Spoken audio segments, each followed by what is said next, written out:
السلام علیکم، کیسے ہیں آپ سب؟ امید ہے آپ سب لوگ خیریت سے ہوں گے۔ تو آج ہم آب حیات کی ایپیسوڈ 81 سٹارٹ کریں گے۔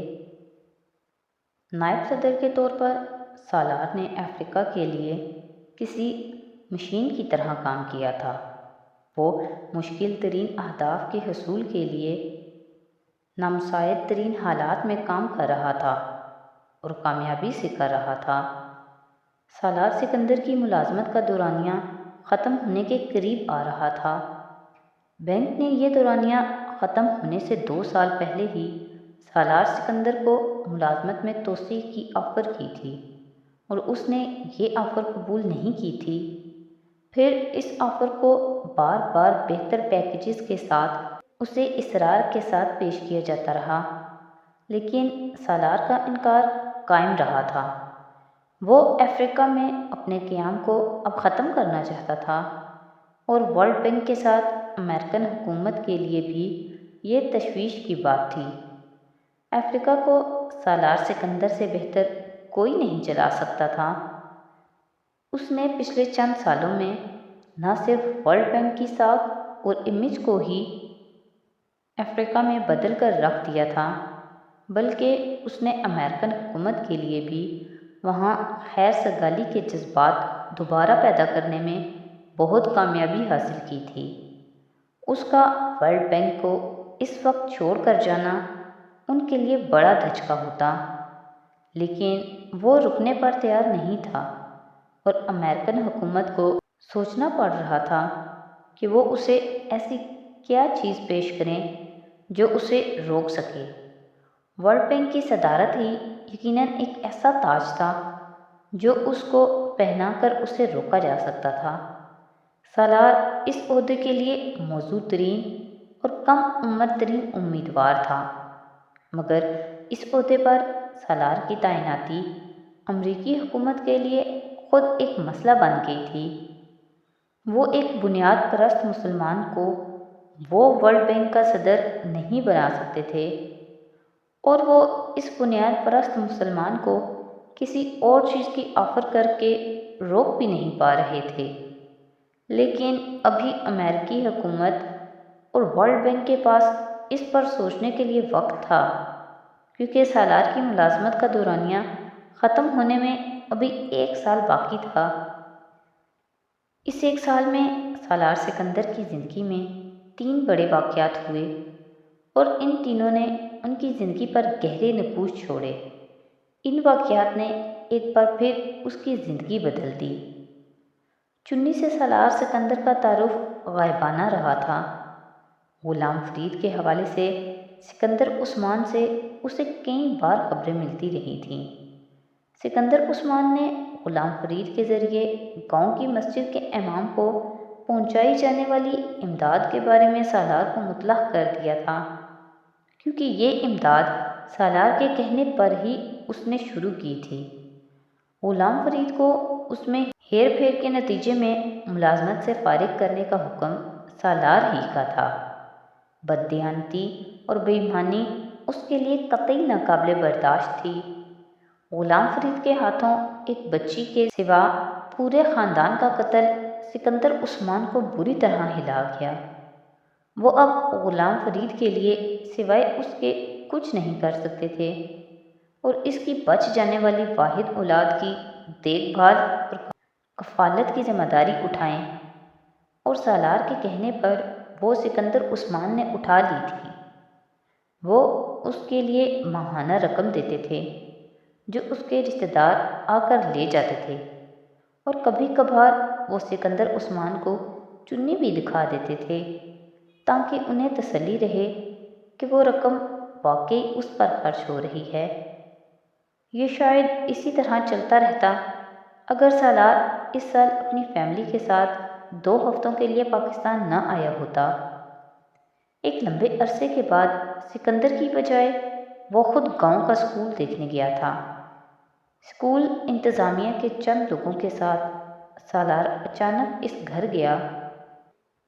جس 1.5 سال کی چنی کو سالار نے دیکھا، وہ اسے 7-8 ماہ کی ایک بچی لگی تھی، بے حد کمزور، دبلی پتلی اس کی سانولی رنگت یرکان جیسی پلاہٹ لیے ہوئی تھی۔ اس کا چہرہ سیاہ پیپ زدہ دانوں سے بھرا ہوا تھا۔ جس وقت سالار اس گھر کے صحن میں داخل ہوا، وہ دانہ چگتی ہوئی مرغیوں کے پاس بیٹھی تھی اور اس دانے اور گندگی کو بلا تکلف اپنے منہ میں ڈال رہی تھی۔ وہ یہ سوچ بھی نہیں سکتا تھا کہ اس کی کفالت کے لیے معقول رقم بھیجنے کے باوجود وہ اس حال میں ہو سکتی ہے۔ چنی کے رشتہ دار نروس اور گھبرائے ہوئے تھے۔ وہ لوگ ڈسپلے اور پریزنٹیشن کے لیے ہنگامی بنیادوں پر اسے اب سجا سنوار نہیں سکتے تھے۔ یہ بس ایسے ہی رہتی ہے، جتنی بار بھی کپڑے بدلو یہ جا کر مرغیوں میں گھس جاتی ہے۔ حمیدہ، اریو حمیدہ، ذرا چنی کو دیکھ، کپڑے بدلوا، صاحب نے ملنا ہے۔ وہ پہلا موقع تھا جب سالار نے چنی کو بغور دیکھا۔ سالار نے چنی کو اٹھا لیا اور وہ بھی بڑے آرام سے کسی جھجک کے بغیر اس کے پاس آ گئی۔ اس نے زندگی میں پہلی بار اس حلیے کا شخص دیکھا تھا۔ سالار نے اسے تھپکتے ہوئے پچکارا تھا۔ وہ پلکیں جھپکائے بغیر اسے دیکھتی رہی۔ ہاں، بس تھوڑی بیمار ہی رہتی ہے، شروع سے ہی ایسی ہے، ڈاکٹر کی دوائی سے بھی فرق نہیں پڑا۔ اب پیر صاحب سے دم کروا کر لائے ہیں، انہوں نے تعویذ بھی دیا ہے گلے میں ڈالنے کے لیے۔ حمیدہ، وہ تو ابھی ڈالا نہیں تم نے۔ سالار میاں بیوی سے اب اس بچی کے بارے میں پوچھ رہا تھا اور وہ گڑبڑائے ہوئے اس کے چہرے اور جسم پر رستے ہوئے دانوں کی وجوہات اور علاج بیان کر رہے تھے۔ سالار کو احساس ہو گیا کہ وہ غلط جگہ پر تھی۔ اس کا خیال نہیں رکھا جا رہا تھا۔ اس کی کفالت کے لیے دی جانے والی امداد اس پر خرچ نہیں ہو رہی تھی۔ پتہ نہیں وہ کون سی ذہنی روح تھی جس میں اس نے چنی کو فوراً طور پر وہاں سے لے جانے اور کسی دارالامان میں داخل کروانے کا فیصلہ کر لیا۔ اس نے یہ فیصلہ چنی کے رشتہ داروں کو بھی سنا دیا تھا۔ ان کے احتجاج کے باوجود وہ چنی کو وہاں سے لے آیا تھا۔ اس گاؤں سے اسلام آباد واپسی پر سالار اپنی گاڑی خود ڈرائیو کرتا رہا تھا اور چنی برابر والی سیٹ پر بیٹھی دروازے کی کھڑکی سے چپکی اطمینان سے پورا رستہ باہر دیکھتی رہی۔ وہ اگر بے چین ہوئی تھی تو صرف تب جب سالار نے اسے گاڑی میں بٹھاتے ہوئے اسے سیفٹی بیلٹ باندھنے کی کوشش کی تھی، جو اس کے ہاتھ پاؤں مارنے پر سالار نے کھول دی تھی۔ اسے اس وقت حمین یاد آیا تھا۔ وہ بھی اس عمر میں اسی طرح سیٹ بیلٹ سے جان چھڑاتا تھا۔ بیلٹ کھولنے پر وہ ایک بار پھر پرسکون ہو گئی تھی۔ اس نے ایک بار بھی سالار کو دیکھنے کی کوشش نہیں کی تھی۔ سالار اس کا انہماک دیکھ کر مسکراتا رہا تھا۔ اس نے راستے میں ایک جگہ رک کر اسے ایک جوس کا ڈبہ اور بسکٹ کا ایک پیکٹ لے کر دیا۔ وہ منٹوں میں دونوں چیزیں کھا گئی، جیسے وہ کئی دنوں کی بھوکی تھی۔ اسلام آباد آتے ہوئے گاڑی میں سفر کے دوران سالار اس بچی کی رہائش کے لیے مناسب ترین جگہ کے بارے میں سوچتا رہا۔ اس وقت ایک لمحے کے لیے بھی اس نے نہیں سوچا کہ وہ اسے خود پالے گا۔ وہ اتنی بڑی ذمہ داری لینے کے بارے میں سوچ بھی نہیں سکتا تھا، اور اگر سوچتا بھی تو امامہ سے پوچھے بنا نہیں کر سکتا تھا۔ اسلام آباد پہنچنے پر گھر کے گیراج میں اس کے بچوں نے بھاگتے ہوئے اس کا استقبال کیا۔ گاڑی کے اندر سب سے پہلے چنی کو 3.5 سالہ حمین سکندر نے دیکھا۔ ہمیشہ کی طرح اس کی آنکھیں گول ہو گئی تھیں، یوں جیسے اس نے جنگل کا کوئی جانور دیکھ لیا تھا۔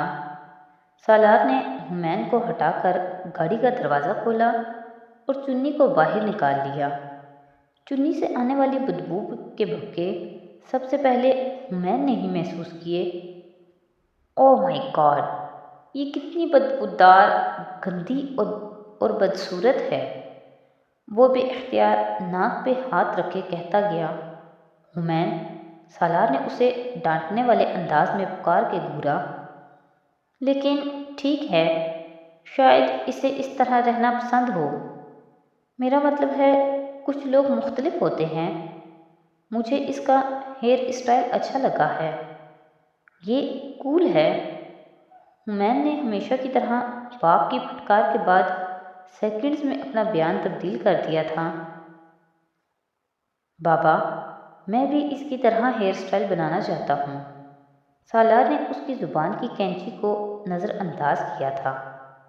وہ ایک چھوٹے سائز کا خاموش نہ ہونے والا جن تھا، اس گھر کے افراد کے گرد ہر وقت منڈلاتا رہتا، اور اس کے سوالات، ختم نہ ہونے والے سوالات نے امامہ اور سالار کے آئیڈیل والدین بننے کی ہر خواہش اور معلومات کو ختم کر دیا تھا۔ آئی تھنک شی از گولڈی لک۔ حمین کی تعریفوں کا سلسلہ جاری تھا۔ یہ گولڈی لک نہیں ہے، یہ گندی ہے۔ اس نے کئی ہفتوں سے اپنے بال نہیں دھوئے۔ جبرائیل نے اسے ٹوک کر بتایا۔ وہ تینوں اب سالار کے پیچھے اندر جا رہے تھے۔ آل رائٹ، مگر اس کا یہ مطلب نہیں ہے کہ یہ کول نہیں۔ جواب پھر تڑاک سے آیا تھا۔ جبرائیل بے اختیار پچھتایا۔